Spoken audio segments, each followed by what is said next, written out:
Je bénis le Seigneur, je vais partager avec nous aujourd'hui, ce soir, sur la puissance de l'honneur. La puissance de l'honneur. Ainsi, je pense que ce genre d'enseignement, d'ailleurs, la répétition est la mère de la science. C'est toujours bien de répéter, de recommencer pour que les gens arrivent à comprendre, à saisir les enseignements. Une fois que nous comprenions les enseignements, ça va nous faire grandir, ça va nous faire entrer dans notre héritage en Christ et Jésus. L'enseignement est tellement important et c'est ce que le Seigneur faisait. La Bible dit que le Seigneur enseignait et guérissait. Jésus ne prêchait pas, mais il enseignait. Dans le texte que nous venons de lire dans Marc chapitre 6 au verset 5, la Bible nous dit Jésus ne put faire là aucun miracle. Remarquez que la Bible dit aucun. Ça veut dire il y a eu zéro miracle dans cet endroit-là. Il n'a rien fait comme miracle à part quelques maux de tête qu'il a guéri par l'imposition de main. La Bible dit il a guéri quelques personnes. Mais il ne put faire là aucun miracle. Je veux que vous remarquez et bien pesez le mot.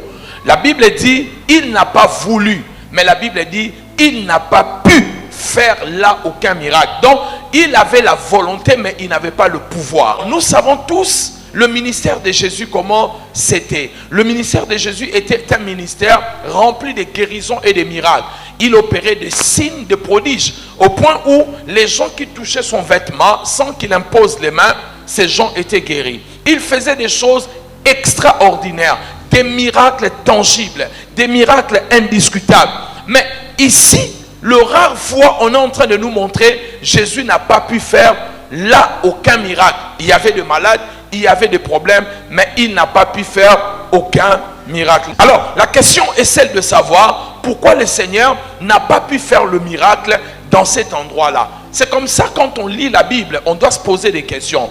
Il n'a pas pu faire aucun miracle. Mais quelle est la raison ? Qu'est-ce qui a fait que cet homme qui opère le miracle, par exemple, si on me dit, Pasteur Noël s'est fâché, il s'est fâché sérieusement. Moi, ma question, tant qu'un homme réfléchit, c'est celle de savoir pourquoi il s'est fâché. Alors, d'habitude, cet homme ne se fâche pas. Comme il ne se fâche pas, mais pourquoi il s'est fâché? C'est ça la question. Je ne peux pas commencer à juger, à condamner le pasteur Noël directement, sans pour autant que je me pose la question, lui qui ne se fâche pas, pourquoi cette fois-ci il s'est fâché? Et c'est ça, Jésus qui opère de miracles, il fait des choses extraordinaires. Alors pourquoi cette fois-ci il ne fait pas de miracle? Il ne veut pas, mais il ne peut pas. Ça veut dire qu'il n'a pas le pouvoir. Le pouvoir qui était en lui, qui opérait les miracles, ne pouvait pas se dégager, ne pouvait pas se manifester pour produire les miracles. Pas parce que lui, il ne voulait pas, mais parce que le pouvoir qui était en lui ne pouvait pas se manifester. Alors, qu'est-ce qui faisait l'entrave, le blocage, l'empêchement pour que ces miracles-là ne s'opèrent pas? C'est comme ça qu'on doit se poser des questions et on doit réfléchir quand on est un enseignant de la parole.